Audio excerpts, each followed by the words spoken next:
ज़रूरी नहीं कि हर कोई आपको समझ पाए, क्योंकि तराजू सिर्फ वज़न तौलती है, क्वालिटी नहीं। जी हाँ दोस्तों, नमस्कार, जय माता दी। मैं एस्ट्रोलॉजर संदीप हूँ, आप सभी का बहुत बहुत स्वागत करता हूँ आपके अपने यूट्यूब चैनल मिथुन राशि चैनल में, और आशा करता हूँ कि आप सब अच्छे होंगे। दोस्तों, आज का हमारा विषय बड़ा ही महत्वपूर्ण होने वाला है। जी हाँ, आज आपने थंबनेल पर भी देख लिया और टाइटल में भी आज हमने लिखा है कि मिथुन राशि वालों 1 सितंबर 2025 के बाद होंगे दो बड़े बदलाव। जी हाँ, वे दो कौन से बड़े बदलाव होने जा रहे हैं जिसका सकारात्मक अथवा नकारात्मक प्रभाव भी देखने को मिल सकता है। क्या आपकी लाइफ में परिवर्तन आ सकता है, किस प्रकार ग्रहों का गोचर होने जा रहा है, क्योंकि लगातार ग्रह गोचर कर ही रहे हैं। कोई ग्रह राशि बदल रहा है तो कोई नक्षत्र बदल रहा है, और ग्रहों का गोचर होता ही रहता है। ये कभी बंद नहीं होता, ना कभी खत्म नहीं होगा, होता रहता है। समय समय पर सभी ग्रह आकाश में राशि बदलते हैं, नक्षत्र बदलते हैं, और जैसे आकाश में ग्रह राशि बदल रहे हैं या नक्षत्र बदल रहे हैं, वही आपको इस चार्ट के माध्यम से समझाने की कोशिश की जाएगी। और यदि आप वीडियो को ध्यानपूर्वक समझने का प्रयास करते हैं तो आपको समझ में भी आएगा। और यदि वीडियो अच्छा लगे या हमारा समझाने का तरीका अच्छा लगे तो कमेंट में ज़रूर बताइएगा कि वीडियो कैसा लगा। फैमिली दोस्तों को शेयर भी आप कर सकते हैं। देखिए दोस्तों, हो क्या रहा है, हाँ, वीडियो चंद्र राशि पर आधारित है।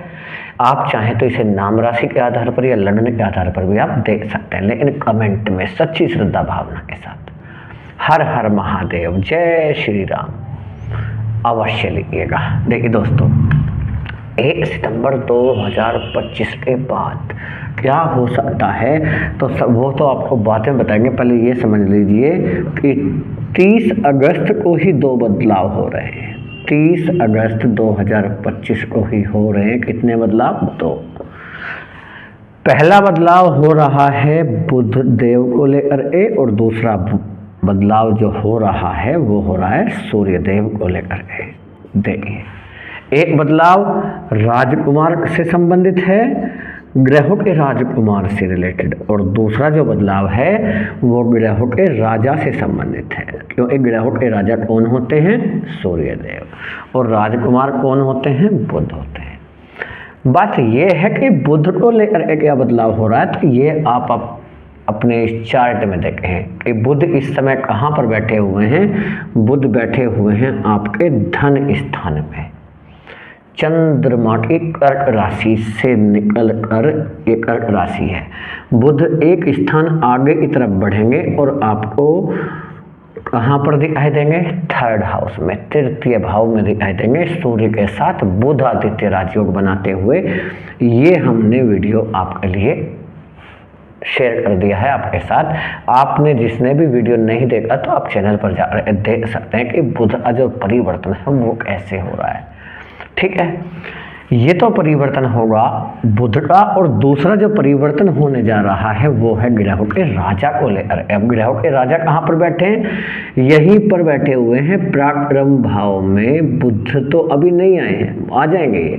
ये परिवर्तन 30 अगस्त को होगा। अभी देखने लग जाएं, आपकी कुंडली में देखते हैं कहाँ पर है ग्रह, कहीं गुरुजी झूठ तो नहीं बोल रहे, कैसे पता लगेगा। तो अभी मत देखना, ये 30 अगस्त के दिन बदलाव होगा। दूसरा परिवर्तन वो भी 30 अगस्त को ही होने जा रहा है, और वो परिवर्तन है ग्रहों के राजा सूर्य देव को लेकर के। और हो क्या रहा है, अब ये समझ लीजिए कि सूर्य देव कहाँ पर बैठे हैं? पराक्रम भाव में। किस राशि में है? सिंह राशि में। ये अच्छी बात है कि सूर्य देव इस समय किस राशि में बैठे हैं? सिंह राशि में बैठे हुए हैं, जिसे हम बोलते हैं लियो। लियो में बैठे हुए, जो सूर्य की स्वयं की राशि होती है। अब बदलाव क्या हो रहा है? बदलाव ये हो रहा है कि सूर्य देव नक्षत्र परिवर्तन कर रहे हैं, और ये नक्षत्र परिवर्तन बड़ा कमाल का नक्षत्र परिवर्तन है। क्योंकि इस समय सूर्य देव जो बैठे हुए हैं वो बैठे हैं मघा नक्षत्र में, और मघा नक्षत्र से निकलकर सूर्यदेव पूर्वा फाल्गुनी नक्षत्र में प्रवेश कर जाएंगे। ये जो पूर्वा फाल्गुनी नक्षत्र होता है ये बड़ा शुभ माना जाता है सभी ग्रहों के लिए। ऐसा नहीं है सूर्यदेव के लिए ही शुभ माना जाता है, प्रत्येक ग्रह के लिए शुभ माना जाता है। पहला बात तो ये बहुत अच्छी है कि आपकी राशि के स्वामी बुध राशि बदल के अच्छे हो जाएंगे। दूसरा ये बहुत अच्छी बात है कि मघा नक्षत्र से निकल करके सूर्यदेव इस नक्षत्र में प्रवेश कर जाएंगे, पूर्वा फाल्गुनी नक्षत्र में। अब ये अच्छा क्यों है? क्योंकि मघा नक्षत्र जो होता है वो केतु का नक्षत्र माना जाता है, जबकि पूर्वा फाल्गुनी नक्षत्र शुक्र का नक्षत्र होता है, यानी शुक्र के नक्षत्र में जा रहे हैं सूर्यदेव। केतु और सूर्य ये दोनों ही आपस में शत्रु हैं, जबकि सूर्य और शुक्र भी आपस में शत्रु हैं। अब आपको ये लगेगा कि जब शत्रु के नक्षत्र में पहले थे मघा नक्षत्र में और शत्रु के नक्षत्र में बाद में आ रहे हैं तो क्यों लाभ होगा? हाँ, ये बहुत महत्वपूर्ण प्रश्न है आपका। बहुत अच्छी बात आप सोच रहे हैं, सोचना चाहिए ये चीज़ें, तभी तो पता लगेगा लाभ होगा नहीं होगा क्या होगा। समझ रहे हैं? बात ये है कि केतु जो होते हैं ये अशुभ ग्रह माने जाते हैं ज्योतिषी शास्त्र में, अशुभ ग्रह, जबकि शुक्र को ज्योतिषी शास्त्र में शुभ ग्रह का स्थान प्राप्त है। शुभ ग्रहों में आते हैं ये प्रेम के स्वामी, सौंदर्य के स्वामी, सुख शांति के स्वामी, सुख वैभव के स्वामी माने जाते हैं। शुक्र विवाह के स्वामी होते हैं। ये तो शुक्र कैसे ग्रह हैं? शुभ ग्रह। और शुभ ग्रह के नक्षत्र में यदि भले ही शत्रु आए, एक कहते हैं ना, यदि आप महात्मा लोगों के घर आ जाएं या उनकी शरण में जाएं तो उनका प्रभाव आपके ऊपर कैसा पड़ेगा? अच्छा प्रभाव पड़ेगा। और यदि आप दुष्ट लोगों की संगत में जाएं तो प्रभाव कैसा पड़ेगा आप समझ सकते हैं। उसी प्रकार से केतु को अशुभ ग्रह ये होते हैं, एक तरह से दैत्य ग्रह हैं। केतु क्या है? दैत्य ग्रह, राक्षस ग्रह माने जाते हैं। हालांकि शुक्र भी राक्षसों के गुरु होते हैं, लेकिन गुरु होते हैं सिर्फ गुरु, राक्षस नहीं होते। ये माँ लक्ष्मी के प्रतीक माने जाते हैं। ये तो माँ लक्ष्मी की कृपा आपके ऊपर किस प्रकार बन रही है, कौन से लाभ आपको मिल सकते हैं। सूर्यदेव का शुक्र के नक्षत्र में जाने से किन किन बातों का आपको ध्यान रखना चाहिए, कौन से कार्य आपके बनेंगे, ये चर्चा करेंगे। लेकिन दोस्तों वीडियो गोचर पर आधारित है, क्योंकि फिर आप कमेंट में भी कहते हैं गुरुजी ये नहीं हो रहा, वो नहीं हो रहा, ये नहीं हो रहा, वो नहीं हो रहा, और हम हर वीडियो में गला फाड़ फाड़ करके बताते हैं। हमें नहीं पता आप सुनते हैं या नहीं सुनते, क्यों नहीं सुनते। हम हर किसी की बात नहीं कर रहे हैं, हम उन जातकों की बात कर रहे हैं जो हर वीडियो में ये कमेंट करते हैं कि ये तो हो ही नहीं रहा, कुछ बड़ा ही नहीं हो रहा, ये नहीं हो रहा, लाइफ बन नहीं रही है, आगे नहीं बढ़ रहे हैं, बर्बाद हो गए। उन जातकों के लिए बता रहे हैं। हर वीडियो में गला फाड़ फाड़ कर हम ये बताते हैं कि गोचर का प्रभाव हमारे जीवन पर 5 से सिर्फ 10% पड़ता है। और आप फिर भी ये सोच लें कि ग्रह गोचर होने से, इस वीडियो के देखने से या किसी भी वीडियो के देखने से आपकी जीवन में इतना बड़ा हो जाएगा कि आप रातों रात करोड़पति क्या अरबपति बन जाएंगे। क्यों सोचते हैं आप ऐसा? ऐसा नहीं होता। सिर्फ 5 से 10% पड़ता है। हर वीडियो में हम बताते हैं। पूरे YouTube पर किसी भी वीडियो में कोई नहीं बताता ये बात कि 5 से 10% प्रभाव पड़ता है। बस हम बताते हैं और आप सुनते नहीं है। समझ में ये नहीं आता आप सुनते क्यों नहीं है? कहाँ पर होता है आपका ध्यान जब हम ये बताते हैं? कुछ बड़ा ही नहीं हो रहा जी, आपने तो वीडियो में बताया था। अरे वीडियो में बताया था, वीडियो में तो ये भी बताया था 5 से 10% से ज़्यादा प्रभाव ही नहीं होता। इसे नहीं सुनते, सिर्फ ये ही सुनेंगे कि छप्पर फाड़ के धन मिलेगा। वो तो सुन लिया आपने, इसे कौन सुनेगा? इसे भी सुनिए, पूरा वीडियो देखा करिए, तभी तो कुछ समझ में आएगा। नहीं, पूरा वीडियो नहीं चाहिए, ये नहीं चाहिए, क्या आप ये लकीरें खींच रहे हैं, लकीरें दिखाई देती होंगी। कहते हैं ना वो काला अक्षर भैंस बराबर, ये कहावत, ये झूठी नहीं है। काला अक्षर दिखाई दे रहा है तो बस क्या है, ये भैंस है, ऐसा नहीं होता। समझना चाहिए सारी चीज़ों को, ये पता होना चाहिए आपको कितना प्रभाव पड़ता है, वरना आप इसी से 100% उम्मीदें रखते हैं। क्यों रखते हैं उम्मीदें? जो उम्मीदें रखते हैं उनका ही दिल टूटता है। अपनी लाइफ में भी देख लीजिए, आपने ये किया है, हर किसी के साथ आप उम्मीदें रखते हैं और फिर दिल दुखता है आपका। फिर कहते हैं कि हमें तो दोस्तों ने धोखा दे दिया। अरे दोस्तों के चक्कर में आप पढ़े क्यों हैं? मैं तो गर्लफ्रेंड ने धोखा दे दिया, मेरे बॉयफ्रेंड ने धोखा दे दिया। इतना उम्मीदें क्यों रखते हैं किसी के साथ में, ये समझ में नहीं आ रहा। उतनी उम्मीद रखिए जितने की ज़रूरत है, बस प्रभाव इससे ज़्यादा नहीं पड़ता। ये आज जान लीजिए, और हर वीडियो में हम फिर भी बताएंगे। क्यों? ये हर वीडियो आप ही के लिए थोड़ी ना बन रहा है, सभी के लिए बनता है। मिथुन राशि वालों के लिए, कोई दोबारा देखेगा, कोई कभी फिर देखेगा, कोई नया बंदा आएगा, उन्हें भी तो पता लगना चाहिए ना, इसलिए हम बताते हैं। लेकिन आप तो सोच लेंगे हर बार बताते हो जी, आप तो टाइम वेस्ट हो रहा है। क्यों? आपको अकेले को ही वीडियो देखना, नया बंदा भी तो देखता है दोस्तों, ये भी तो आप समझ सकते हैं ना। या ये समझने के योग्य बात नहीं है ना आपको तो सिर्फ ये समझना है कि हाँ जी छप्पर फाड़ के धन मिलेगा, पैसा यहाँ से आएगा वहाँ से आएगा, बस जो आपको चाहिए सिर्फ वो समझना है। अरे वीडियो में जितनी जानकारी देनी होगी उतना तो देना होगा ना। हम समझ आ रही है आप? सब चीज़ें वो नहीं मिलती है जो हम चाहते हैं, वो मिलता है जिस योग्य हम हैं। ये सही है, सही जानकारी है ये, उससे ज़्यादा नहीं मिलता। जिस योग्य होंगे हम उस योग्य मिलेगा। यदि आपको नहीं मिल रहा तो अपने आप को योग्य बनाइए। और यदि आप ये समझते हैं कि आप योग्य हैं और फिर भी नहीं मिल रहा, तो ये आपकी क्या है, गलत फहमी है। और इस गलत फहमी में आप मत रहिए, इसे दूर कर लीजिए। कहीं ना कहीं आप इंटरव्यू देने के लिए जा रहे हैं, इंटरव्यू में फेल हो रहे हैं, बिना वजह ही फेल हो रहे हैं, नहीं है कुछ भी कमी, तैयारियाँ पूरी है आपकी। अरे आपके से ये लगने से कि मेरी तैयारी पूरी है तो वो तैयारी पूरी हो गई, गलती ही नहीं है। बिना गलती के ही आपको सारी दुनिया धोखा देती थी, ऐसा नहीं होता। आपको थोड़ा तो समझना चाहिए, पता नहीं क्यों नहीं समझते हैं। और जबकि आपकी मिथुन राशि है, मैं हर किसी की बात नहीं कर रहा, ये हर किसी के लिए नहीं है, ये सिर्फ उन 1% लोगों के लिए है जिन पर तरस आता है कि भगवान उनको सद्बुद्धि दे, वो समझे चीज़ों को, उनका मस्तिष्क काम करे। क्योंकि 99% लोग जो होते हैं ना मिथुन राशि वाले, वो बड़े बुद्धिमान होते हैं। सबसे ज़्यादा बुद्धिमान राशि के इस राशि के लोग होते हैं मिथुन राशि के। क्यों?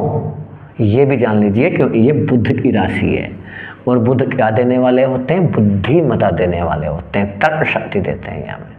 लेकिन रोजाना एक ही काम में बहस करना, सभी के साथ आर्ग्यूमेंट करना, लाइफ आपकी अटकी यहाँ पड़ी है आर्ग्यूमेंट करने में। बस सुबह से लेकर शाम तक कोई ना कोई चाहिए आपको आर्ग्यूमेंट करने के लिए, दूसरों को नीचा दिखाने के लिए, अपने आप को सही साबित करने के लिए। यहाँ नहीं, इसी वजह से आप पीछे हैं। देखिए सत्य है वो अलग बात है कि आपको गलत लगेगा, क्योंकि इन 1% लोगों के लिए बता रहे हैं ना, तो इनको बुरा लगेगा, गलत लगेगा। लगना चाहिए नहीं, क्योंकि और कोई आपसे बताएगा नहीं। जिनके साथ आप आर्ग्यूमेंट करते हैं, जो आपके अपने हैं ना, जो अपने होने का ढोंग करते हैं, अपने तो नहीं है। अगर अपने होते तो वो भी आपसे कड़वा सत्य बोलते। जो लोग आपके आगे पीछे घूमते हैं, आपको बताते हैं, तारीफ करते हैं, आप कह रहे वाह आप तो कमाल हैं, वही लोग आपके शत्रु हैं।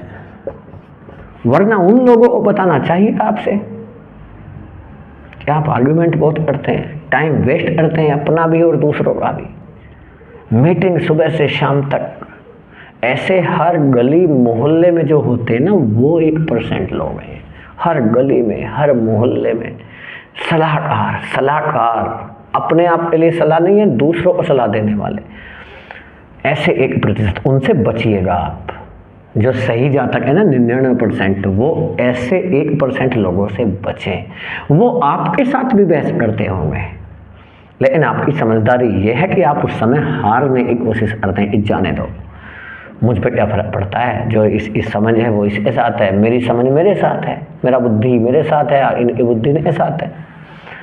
समझ जाएंगे ये तो इन्हें लाभ होगा, नहीं समझेंगे तो इन्हें लॉस होगा। आपका क्या चाहता है? ये 99% लोगों से भी उलझने का प्रयास करते हैं, लेकिन ये समझदारी से निकल जाते हैं, और ये फिर भी पीछे पकड़ के रोकते हैं उनको। रुक जाओ और बहस करो, थोड़ा सा और टाइम वेस्ट करो, अपना भी और हमारा भी। ये 99% लोग बड़े कमाल के होते हैं, अपने दम पर कुछ करना चाहते हैं, अपने दम पर आगे बढ़ने की जुनून होता है इनमें।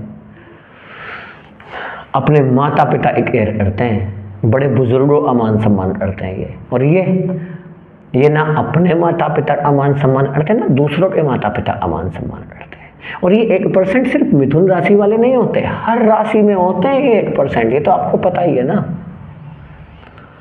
ये स्त्री का मान सम्मान करते हैं, ये नहीं करते, इन्हें तो स्त्री कुछ है ही नहीं। ये मेहनत करने से कभी नहीं कतराते हैं। ये चाहते हैं कि रातों रात करोड़पति नहीं बनना है इनको, रातों रात बस छप्पर फटे और पैसा टपके, ये तो ये चाहते हैं। और नहीं टपका तो कमेंट में लिखेंगे पैसा तो टपका ही नहीं है। ये ऐसे पढ़ा करिए आप कमेंट, और आज जरूर पढ़िएगा, कमेंट पढ़िएगा भाई। इन 1% लोगों का कमेंट आएगा बढ़िया वाला, शायद शर्म लग जाए ना भी करें, पता आपको ये भी तो लग जाएगा कौन कौन है इस 1% वाली कैटेगरी में। चलिए यार दोस्तों, क्षमा चाहते हैं आपसे यदि किसी को गलत लगा, लेकिन मैं तो इन 1% से भी रिक्वेस्ट करता हूँ कि आप भी अपनी इस लाइफ को समझें। आपके जीवन अभी एक उद्देश्य है, 1% वाले, आपके जीवन का भी एक उद्देश्य है। भगवान ने आपको पृथ्वी पर भेजा है, धरती पर भेजा है, तो कुछ करने के लिए भेजा है। खाली टाइम पास करते रहें, इधर उधर की बातें, टाइम पास करना, टाइम बर्बाद करना, अपना भी दूसरों का भी, इसलिए नहीं भेजा है। ठीक है, तो अपने आप में सुधार आप करना चाहें तो कर सकते हैं, और वही व्यक्ति जीवन में कामयाब होता है जो सुधार अपने आप में करता है। ठीक है, चलिए दोस्तों, हाँ, यदि आप अपने कुंडली का एनालिसिस कराना चाहते हैं, हमारे व्हाट्सएप नंबर पर मैसेज करके आप अपॉइंटमेंट ले सकते हैं। हाथ जोड़कर विनती है, अपॉइंटमेंट लेने के लिए कॉल ना करें, व्हाट्सएप पर मैसेज करके ही अपॉइंटमेंट लीजिएगा। व्हाट्सएप नंबर डिस्क्रिप्शन बॉक्स में आपको मिल जाएगा। दोस्तों, सूर्य के नक्षत्र परिवर्तन करने से सबसे पहले तो जॉब चेंज का संभावना बन जाती है, जॉब चेंज। दूसरा, जॉब में प्रमोशन होकर के भी चेंज आपका हो सकता है, ये संभावनाएं बन जाती है। पैसा अच्छा खासा आएगा आपके पास, पैसा आएगा। नहीं आया तो कमेंट में फिर लिखना कि आपने तो बताया था कि सितंबर के बाद पैसा आएगा, आया ही नहीं है। ये 10% संभावनाएं हैं, ज़्यादा से ज़्यादा। ठीक है, पैसा बहुत आ सकता, हाँ पूरी संभावनाएं बता देंगे। कुंडली दिखाइए अपनी, किसी को भी दिखा लीजिए, वही बता देगा आपको, क्योंकि कुंडली का फर्क आपके जीवन पर 90% पड़ता है। ये पड़ता है 90% प्रभाव, ये 10% ही पड़ता है। ठीक है, पैसा आएगा। विदेश से आपको गुड न्यूज़ मिलेगी, विदेश से अच्छी खबर मिल सकती है आपको। विदेश से वीज़ा का हो, पासपोर्ट का हो, परमानेंट रेजिडेंस का हो, या जॉब को कैरियर से संबंधित हो, या शिक्षा से। सूर्य से रिलेटेड हर कार्य में आपको लाभ मिल सकता है। सोलर सिस्टम से रिलेटेड, सौर ऊर्जा से रिलेटेड आपका काम है, सौर ऊर्जा, गोल्ड से रिलेटेड आपका काम है, इसमें आपको लाभ हो सकता है। सोना से रिलेटेड, आप टीचिंग लाइन से जुड़े हुए हैं, एजुकेशन से रिलेटेड है, इसमें लाभ हो सकता है। कंसल्टेंट हैं, काउंसलर हैं, मौका मिल सकता है। आईटी से हैं आप, इसमें मौका बन सकता है। इंजीनियर हैं, ये अच्छा मौका बन सकता है आपके लिए। आप मेडिकल क्षेत्र से जुड़े हुए हैं, इसमें लाभ मिल सकता है आपको, ग्रोथ हो सकती है, आगे बढ़ सकते हैं। बिजनेस में तो ग्रोथ मिलेगा ही मिलेगा, क्योंकि बिजनेस के ग्रह होते हैं कौन, बुध।